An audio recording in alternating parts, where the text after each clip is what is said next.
नमस्कार। श्रीमती मोहरी देवी तापड़िया कन्या महाविद्यालय जसवंतगढ़ के इस यूट्यूब चैनल पर मैं प्रवक्ता हनुमान मल शर्मा आप सभी विद्यार्थियों का हार्दिक स्वागत और अभिनंदन करता हूं। प्यारे विद्यार्थियों, बीए द्वितीय वर्ष की कक्षा में हिंदी साहित्य विषय के अंतर्गत ऋतुकालीन काव्य जो आपका प्रथम प्रश्न पत्र है, प्यारे विद्यार्थियों, इसमें हम कवि भूषण जी के पदों की व्याख्या कर रहे हैं। प्यारे विद्यार्थियों, कवि भूषण जी जो कि रीतिकाल के राष्ट्रीय काव्यधारा से ओतप्रोत कविता इन्होंने लिखी है राष्ट्रीय भाव से। तो इसमें कवि भूषण जी के महत्वपूर्ण पदों की व्याख्या हम कर रहे हैं और वो भी शिवाजी शौर्य या फिर शिवा शौर्य वर्णन से हमें ये पद है वो पढ़ रहे हैं। देखिए प्यारे विद्यार्थियों, आज का जो पद है बहुत ही मोस्ट है, महत्वपूर्ण है, तो हम इसको अब देखते हैं कि साजी चतुरंग से ने रंग में उमंग धारी, सरिजा शिवाजी जंग जीतने चलते है। भूषण बनत नाद विहद नगारन के नदी नद मद गे बरन के रलत है। एल फेल खेल बेल गल में गेल गेल, गजन की ठेल पेल सेल उलसत है। तारा सुतर निधुरी धारा में लगत झिमी, तारा पर पारा पार वार यूं हलत है। तारा पर पारा वारा वार यूं हलत है। एक बार पुनः पद देख लीजिए कि साजी चतुरंग से ने रंग में उमंग धारी, सरिजा शिवाजी जंग जीतने चलत है। भूषण भनत नाद विहद नगारन के नदी नद मद गे बरन के रलत है।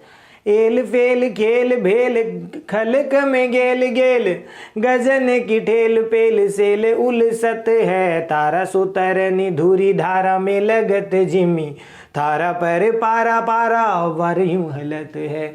थारा पर पारा पारा वार यूं हलत है। देखिए प्यारे विद्यार्थियों, प्रस्तुत पद कवि भूषण जी द्वारा रचित शिवा शौर्य वर्णन शीर्षक से उद्धृत है और इसमें शिवाजी महाराज के द्वारा, छत्रपति शिवाजी महाराज के द्वारा जो है युद्ध करने के निमित्त अपनी चतुरंगिणी सेना को सजा करके जिस प्रकार से वो आक्रमण करने के लिए जाते हैं उनकी शोभा का वर्णन किया है। साथ ही साथ प्यारे विद्यार्थियों, इस पद में उनके द्वारा जो भूषण कवि है वो शिवाजी महाराज के जो है विजय यात्रा का वर्णन इसमें कर रहे हैं और सेना की विशालता का चमत्कारी ढंग से वर्णन कर रहे हैं। देखिए प्यारे विद्यार्थियों, कुछ एक पदों के अर्थ हम शब्दार्थ देख लेते हैं। साजी का अर्थ होता है सजाकर, चतुरंग का मतलब चतुरंगिणी, चतुरंगिणी या चतुरंगिणी सेना में देखिए प्यारे विद्यार्थियों, आपको पता ही है, रथ, घोड़े, हाथी और पैदल, ये चतुरंगिणी सेना होती है। तो इसमें चतुरंगिणी सेन का मतलब सेना, रंग का मतलब जोश में, उमंग मैंने उत्साह के साथ, जोश उत्साह के साथ, धारी मैंने धरकर या रख करके, धरकर या रख कर, धारण करके, ठीक है, धारण कर कर। सरजा शिवाजी, सरजा के पुत्र शिवाजी महाराज,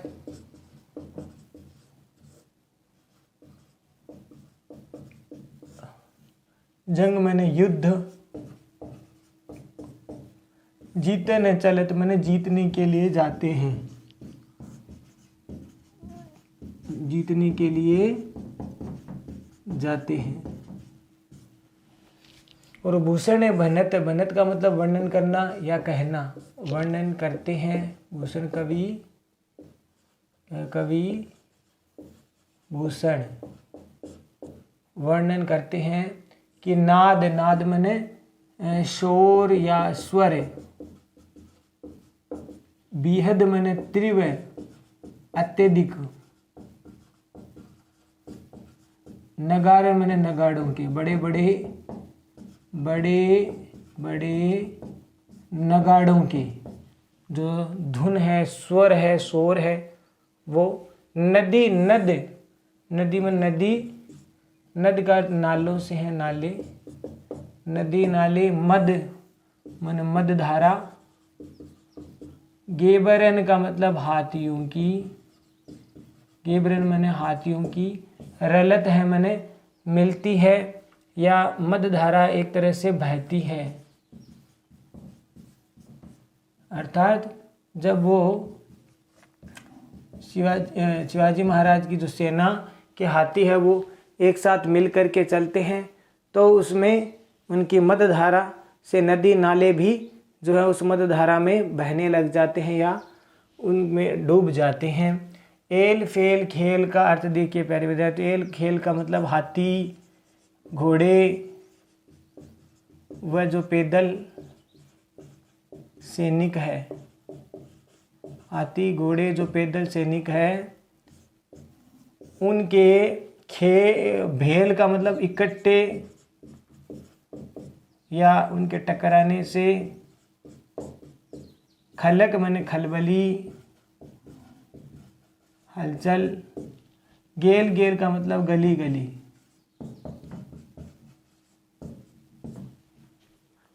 ठीक है।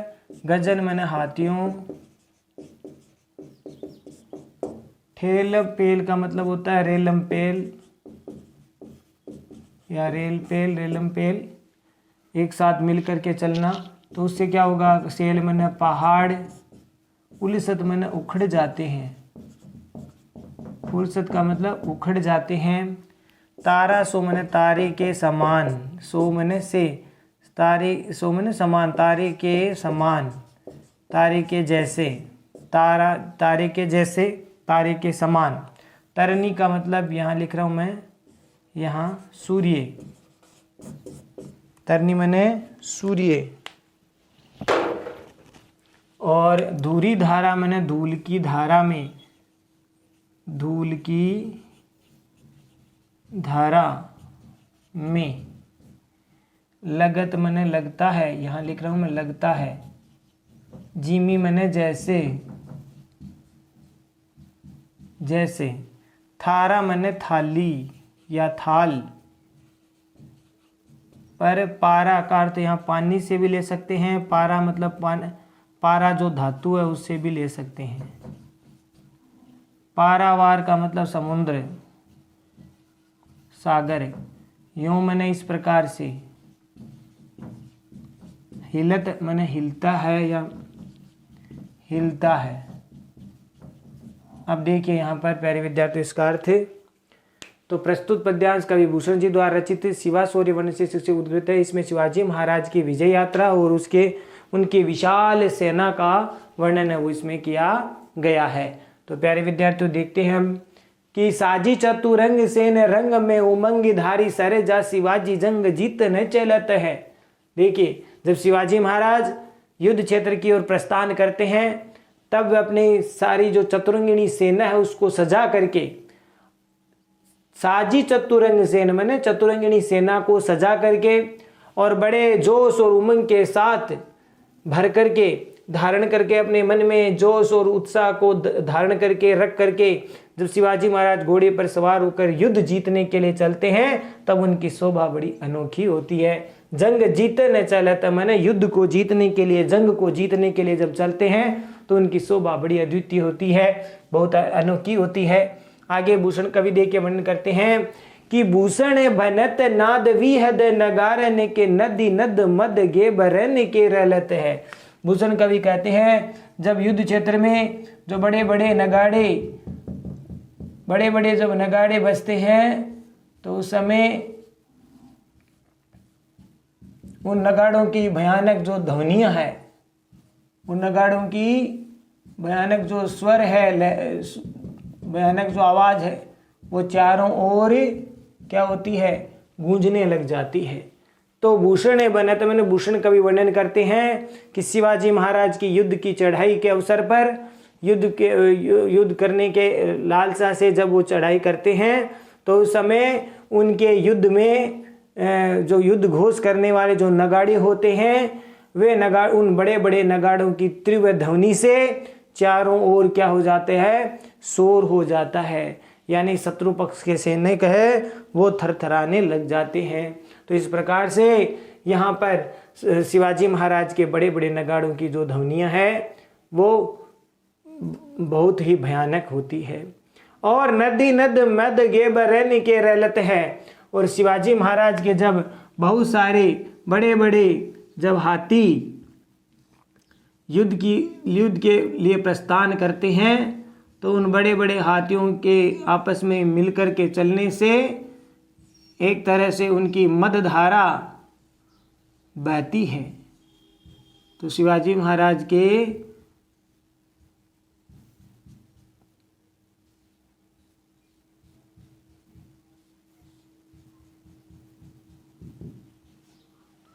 जब शिवाजी महाराज के देखिए नदी नद मद गेबरन के रलत है, अर्थात जब शिवाजी महाराज के जो हाथी है शत्रु सेना के में जो हजारों हाथी है और उस समय नगाड़ों की तीव्र ध्वनियाँ गूंजने लगती है और हाथियों की जो मद धारा है उससे बड़े बड़े क्या हो जाते हैं, नदी नाले बन जाते हैं।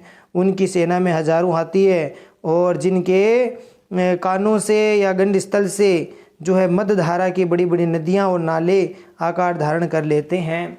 तो प्यारे विद्यार्थियों, उन सेना में जो बड़े बड़े हाथी हैं उनके गले से जो है मद धारा बहती है और वह मद धारा ऐसी बहती है कि जैसे नदी नाले है उससे जैसे भर जाते हैं। नदी नाले के समान मदमस्त हाथियों के मद धारा बहती है। और एल फेल खेल भेल खलक में गेल गेल गजन की ठेल पेल सेल उलसत है। प्यारे विद्यार्थियों, देखिए कि एल फेल गेल यानी शिवाजी महाराज के जो हाथी घोड़े और पैदल जो सैनिक है उनके इकट्ठे होने से या एक साथ जब वो युद्ध के लिए जब निकलते हैं तो उनसे क्या होता है, एल फेल खेल भेल माने इकट्ठे रूप में या टकराने से, गेल गेल माने गली गली में, खलक माने खलबली मच जाती है। जब उनके हाथी घोड़े पैदल सैनिक जब एक साथ निकलते हैं युद्ध के लिए तो उस समय उनके भयानक भीड़ से गली गली में खलबली मच जाती है। और गजन की ठेल पेल सेल उलसत है। और हाथियों की जो रेलम पेल है यानी बहुत सारी संख्या में हाथी है और जो हाथी जब एक साथ मिलते हुए से चलते हैं और मिलते हुए से चलते हैं मतलब उनकी हाथियों की रेलम पेल एक बहाव, हाथियों का एक बहाव जब निकलता है, प्रवाह जो निकलता है तो उसकी रेलम पेल से ऐसा लगता है जैसे कोई बड़े बड़े पहाड़ भी इनसे उखड़ जाते हैं।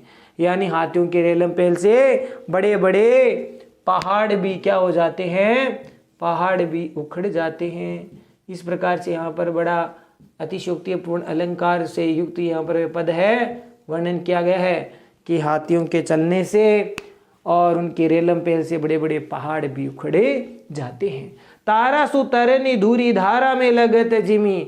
और जब पैदल सैनिक हाथी घोड़ों के जब चलते हैं तो आकाश में धूल ही धूल छा जाती है और उस धूमिल वातावरण में, धूरी धारा में माने धूल की धारा में, अर्थात आकाश में धूल ही धूल छा जाती है उनकी भीड़ के चलने से, पैदल सैनिकों के घोड़ों के रथ इत्यादि और हाथी इत्यादि चलने से आकाश में धूल ही धूल छा जाती है। और धूल की धारा में, उस धूमिल वातावरण में सूर्य भी कैसे लगता है, तारा सो लगत जिमी, जैसे कोई छोटा सा तारा हो। इस प्रकार से सूर्य भी फीका नजर आता है, तारे के समान छोटा सा दिखाई देने लगता है। किस कारण से, जब शिवाजी महाराज के पैदल सैनिक घोड़े हाथी रथ इत्यादि जब चलते हैं तो उन भयानक भीड़ से, उनके खुरों से, उनके पैदल यात्रियों के पैरों से जो धूल उड़ती है उस धूल से गुबार आकाश में छा जाता है और उस गुबार से, उस धूल की एक तरह से बवंडर सा, एक गुबार सा छा जाने के कारण ऐसा धूमिल वातावरण बन जाता है जिससे सूर्य भी तारे के समान छोटा सा लगता है। तो इस प्रकार से यहाँ पर वर्णन किया है कि सूर्य भी तारे जैसा लगने लग जाता है। फिर देखिए और आगे वर्णन करते हैं भूषण कवि कि थारा पर पारा पारा वार यूं हलत है, कि भूषण कवि कहते हैं कि ऐसा लगता है उनके चलने से, उनकी भीड़ से, कि जैसे कोई थारा माने थाली पर रखा हुआ जो पानी है वो समुद्र के समान हिलने लग जाता है, या समुद्र भी, क्षमा करना, समुद्र भी जो है थाली में रखे पानी के समान हिलने लग जाता है।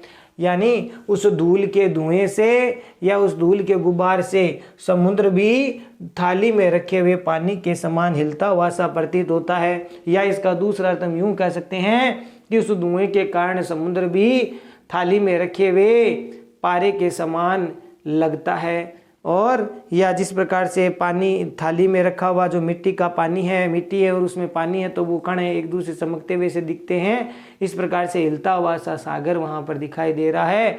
तो वो सागर भी थाली में रखे पानी के समान या पारे के समान हिलता हुआ सा दिखाई पड़ता है। तो ये इसका अर्थ हुआ प्यारे विद्यार्थियों। तो शिवाजी महाराज की शौर्य का यानी उनकी सेना का जो पराक्रम है उसका चित्रण इसमें किया गया है। तो किस प्रकार से यहाँ पर तरह तरह के उपमानों से यहाँ पर उपमित किया गया है कि शिवाजी महाराज जो है उनके जो सैनिकों की जो धूल है उसी आकाश में धूल, उनके पैदल सैनिकों के घोड़ों से सेना से चलने से सारे आकाश में धूल छा जाती है और धरती में एक तरह से खलबली सी मच जाती है और समुद्र भी थाली के रखे हुए पानी की तरह हिलता हुआ सा दिखाई देता है। विशेष वाले पॉइंट में प्यारे विद्यार्थियों आपको लिखना है कवि की यहाँ पर कल्पना चमत्कारपूर्ण होने के साथ साथ अतिशयोक्ति अलंकार है इसमें, ठीक है, अतिशयोक्ति के साथ वर्णन किया गया है। तो अतिशयोक्ति अलंकार है।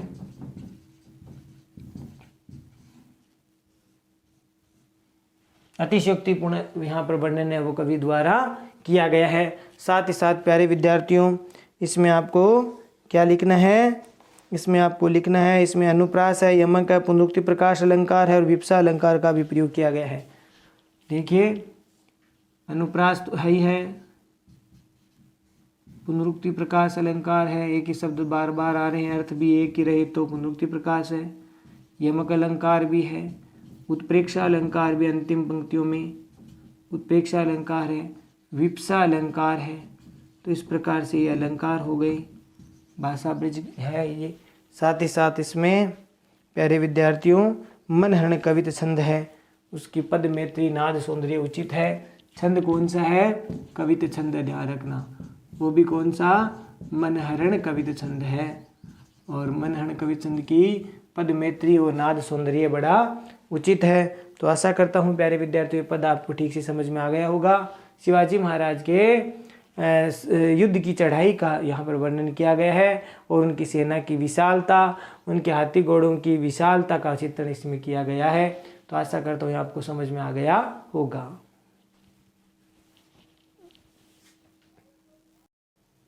तो प्यारे विद्यार्थियों आज के लिए बस इतना ही। अगले वीडियो में पुनः उपस्थित होंगे कवि भूषण जी के आगे के पदों की व्याख्या को लेकर के। तब तक के लिए इस पद को ठीक से पढ़े, चैनल और इनके नोट्स बनाए, उनको याद भी कीजिए। चैनल को लाइक शेयर और सब्सक्राइब करना ना भूले। जय भारत, जय हिंदी। धन्यवाद विद्यार्थियों।